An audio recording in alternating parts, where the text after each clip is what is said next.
કેમ છો? Good morning મારા વાલા મિત્રો. આજે તારીખ થઈ ગઈ છે 3/8/2026 અને વાર થયો મિત્રો આજે સોમવારનો દિવસ.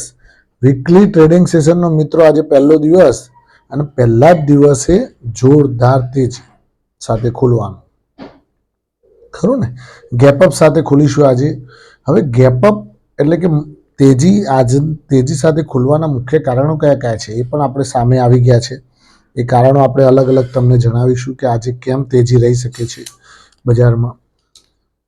હવે આમ જોવા જઈએ તો કોસ્પી 4% 5% જેટલો તૂટ્યો છે. નિકી 2-3% તૂટ્યો છે. તો આમ જોવા જઈએ તો એશિયાઈ બજારોમાં એટલી બધી રોનક છે નહીં.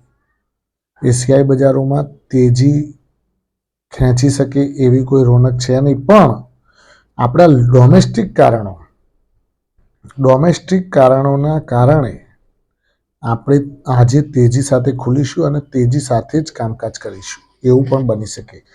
પણ ક્યાંક ને ક્યાંક કયા કયા સ્ટોક્સ આજે એક્શનમાં રહેશે એના ઉપર બી ફોકસ કરીશું. અને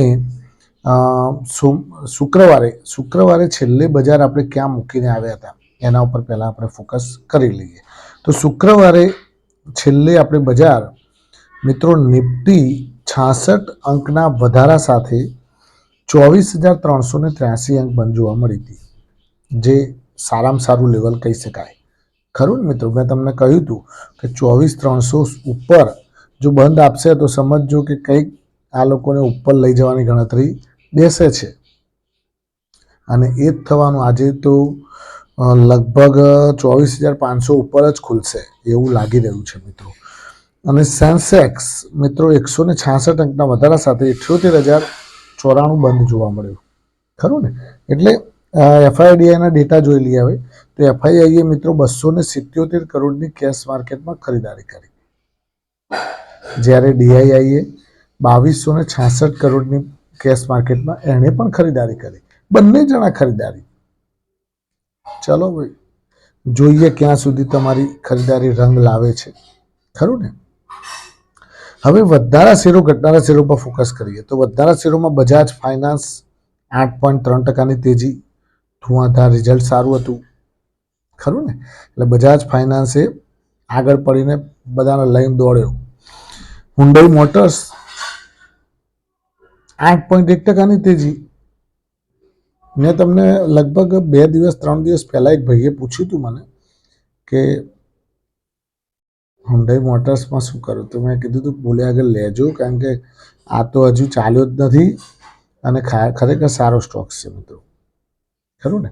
હવે આપણે જે વાત કરી હતી કે પહેલાં 2 વ્હીલર સ્ટોક્સ ચાલે, પછી ધીરે ધીરે 4 વ્હીલર ચાલવા લાગ્યા હતા, તો એમાં હુન્ડાઈ મોટર્સ પણ બાકી હતી, તો એને પણ આજે શુક્રવારે ખેંચી લીધો. હવે નેટવર્ક ટેકનોલોજી 7.8%ની તેજી. બાલકૃષ્ણ ઇન્ડસ્ટ્રીઝમાં 7.2%ની તેજી. કોન્કર્ડ બાયોટેકમાં 6.8%ની તેજી. બજાજ ફિન્સર્વમાં 6.3%ની તેજી અને લીલા પેલેસ હોટલમાં પણ 5.7%ની તેજી જોવા મળી. હવે આ બધી વાત થઈ ગઈ મિત્રો કે વધનારા શેરોની. હવે વાત કરીએ ઘટનારા શેરો. તો ઘટનારા શેરોની વાત કરીએ તો એમાં એપ્ટસ વેલ્યુ હાઉસિંગ ફાઇનાન્સ પહેલા નંબરે તૂટવામાં 5.8% તૂટ્યો. સેઝિલિટી ઇન્ડિયા 5.6% તૂટ્યો. સેફાયર ફૂડ 5.2% તૂટ્યો. એલાઇડ બ્લેન્ડર્સ 4.5% તૂટ્યો. સિટી યુનિયન બેંક 4.2% તૂટ્યો. અને મેનકિન ફાર્મા 4.1% નીકળી ગયો. મિત્રો આ બધી વાત થઈ ગઈ શુક્રવારના બજારની. હવે મેન વાત આજના બજારની. હવે ફોકસ આપણે આજે કરીએ કે આજે ગેપઅપ સાથે તો ખુલીશું 135, 140, 150 ઉપર 170. અત્યારે તો 177 અંક ગિફ્ટ નિફ્ટી પ્લસ બતાવે છે. ખરું ને? એટલે ગેપઅપ સાથે, મોટી ગેપઅપ સાથે ખુલવાનું મુખ્ય કારણ શું? તો 3-4 કારણો હું તમારી સમક્ષ રજૂ કરું છું કે આજે ગેપઅપ સાથે કેમ ખુલીશું. એ બધા જ કારણો એકદમ વ્યાજબી છે અને એ ખરેખર રિલાયેબલ છે. પહેલું કારણ મિત્રો, પહેલું કારણ એ છે કે જીએસટી કલેક્શનના આંકડા આવ્યા. GST collection highest ever level ઉપર પહોંચી ગયું. 15% ગ્રોથ સાથે 2,11,000 કરોડ જીએસટી કલેક્શન થયું. એટલે ધંધાકીય વિકાસ વધ્યો. લોકો જીએસટી ભરી રહ્યા છે વધારે પડતો. એનો મતલબ એ થયો કે ક્યાંક ને ક્યાંક લોકોનું સેલ્સ વધતું જાય છે, ધંધો વિકસતો જાય છે, ખરું ને? તો એ એક મુખ્ય કારણ. બીજું કારણ એ છે મિત્રો કે ક્રૂડ ઓઇલમાં 4.5% ઘટાડો, એ પણ પોઝિટિવ પરિબળ છે આપણા ભારત માટે. ત્રીજું મુખ્ય કારણ, ઓટો સેલ્સના નંબર આવ્યા છે જુલાઈના, એ પણ ગજબ આવ્યા છે. ટ્રેક્ટર્સ જુઓ, ટુ વ્હીલર્સ જુઓ, ફોર વ્હીલર્સ જુઓ, પેસેન્જર વ્હીકલ જુઓ, ઢીકણું જુઓ, ટ્રકો જુઓ, બધામાં 20-20 ગ્રોથ, ડબલ ફિગરમાં ગ્રોથ છે. એટલે ક્યાંક ને ક્યાંક ઓટો સેલ્સના આંકડા પણ આપણને સારા પોઝિટિવ બતાવી રહ્યા છે.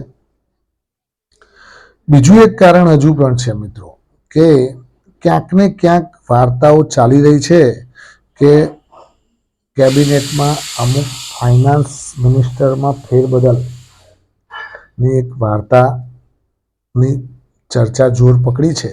જો એ સાચી હશે વર્તુળો દ્વારા, તો એસટીસીજી અને એલટીસીજીમાં પણ ફેર વિચારણા કરવામાં આવશે. જો એસટીસીજી અને એલટીસીજીમાં ઘટાડો આવશે કે પછી એમાં કોઈક વિચારણા કરવામાં આવશે, તો એફઆઈઆઈ જે અત્યારે હાલ ભારતથી રૂઠી ગઈ છે, એ એફઆઈઆઈને ફરીથી એટ્રેક્ટ કરવા માટેનો આ એક અગત્યનો ટુક્કો કહી શકાય મિત્રો, ખરું ને? કારણ કે એસટીસીજી જે 20% છે, એલટીસીજી જે 12.5% છે, એ ક્યાંક ને ક્યાંક એમાં ઘટાડો આવે તો આપણને પોઝિટિવલી વર્કઆઉટ કરતું જોવા મળી શકે છે. બીજું મિત્રો, એક છેલ્લું કારણ એવું પણ હોઈ શકે આજે ગેપઅપ ખુલવાનું, કે એફ&ઓ ટ્રેડિંગનો ટાઈમ પણ વધારવામાં આવ્યો છે. 10 મિનિટનો ટાઈમ વધાર્યો, એટલે 3:30 હતું જે 3:40 કર્યું, ખરું ને મિત્રો? તો ઓપ્શન ટ્રેડિંગ અને એફ&ઓ ટ્રેડિંગમાં આમાં ટાઈમમાં વધારો કરવામાં આવ્યો છે. તો આ એક બધા કારણો આપણે કયા. હવે આજે કયા કયા સ્ટોક્સ એક્શનમાં રહી શકે છે મિત્રો? તો પહેલા નંબરનો સ્ટોક્સ તો છે ગ્લેનમાર્ક ફાર્મા. રિઝલ્ટ સારું આવ્યું છે અનુમાન કરતાં, તો કદાચ એમાં આજે હલચલ જોવા મળી શકે છે. પછી એક બીજી કંપની છે મિત્રો, એનું નામ છે ડિવિઝ લેબોરેટરી. આ બંને ફાર્મા કંપનીઓ છે મિત્રો. ડિવિઝ લેબોરેટરીનું રિઝલ્ટ પણ સારું આવ્યું છે. 545 કરોડના પ્રોફિટની સામે 902 કરોડનો પ્રોફિટ આવ્યો છે. લગભગ 80% ગ્રોથ છે પ્રોફિટમાં. અને રેવન્યુ 2,410 કરોડથી વધીને 3,080 કરોડ રૂપિયા રેવન્યુમાં જમ્પ જોવા મળ્યો છે, અનુમાન કરતાં વધારે. એટલે ડિવિઝ લેબોરેટરી પણ આજે હલચલમાં રહી શકે છે મિત્રો. બીજું, મારુતિના પણ રિઝલ્ટ આવ્યા છે, પણ મારુતિના રિઝલ્ટ થોડા નિરાશાજનક છે.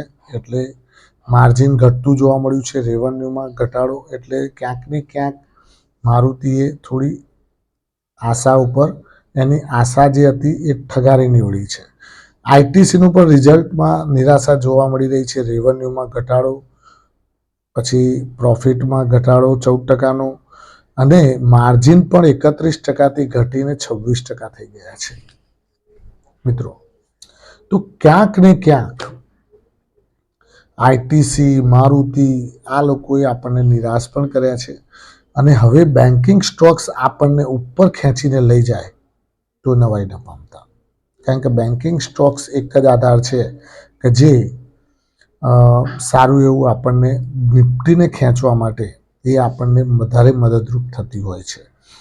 એક બીજું કંપનીનો સ્ટોક છે મિત્રો જે પણ હલચલમાં રહી શકે છે, સ્ટરલાઇટ ટેકનોલોજી. સ્ટરલાઇટ ટેકનોલોજી જે આપણે આપ્યું હતું કે ભાઈ આ ધ્યાન રાખજો, શુક્રવારે પણ 5%ની તેજી સાથે બંધ જોવા મળ્યું છે. અને આજે એમાં સમાચાર એવા છે કે 960 કરોડનો ઓર્ડર મળેલો છે. કોના તરફથી? તો લોકલ જે આપણું અહીંયા ઇન્ડિયાનું ટેલિકોમ ઓપરેટર તરફથી 960 કરોડનો ઓર્ડર મળેલો છે. એટલે ક્યાંક ને ક્યાંક આજે પણ એ હલચલમાં રહી શકે છે. તો મિત્રો આજે બસ આટલું જ. Thank you very much. ખૂબ ખૂબ આભાર. આજનો દિવસ તમારા માટે શુભ રહે, લાભદાયી રહે, ફળદાયી રહે એવી માય પ્રોફિટ પોઈન્ટ ચેનલ વતી આપ સૌને શુભકામનાઓ. Thank you.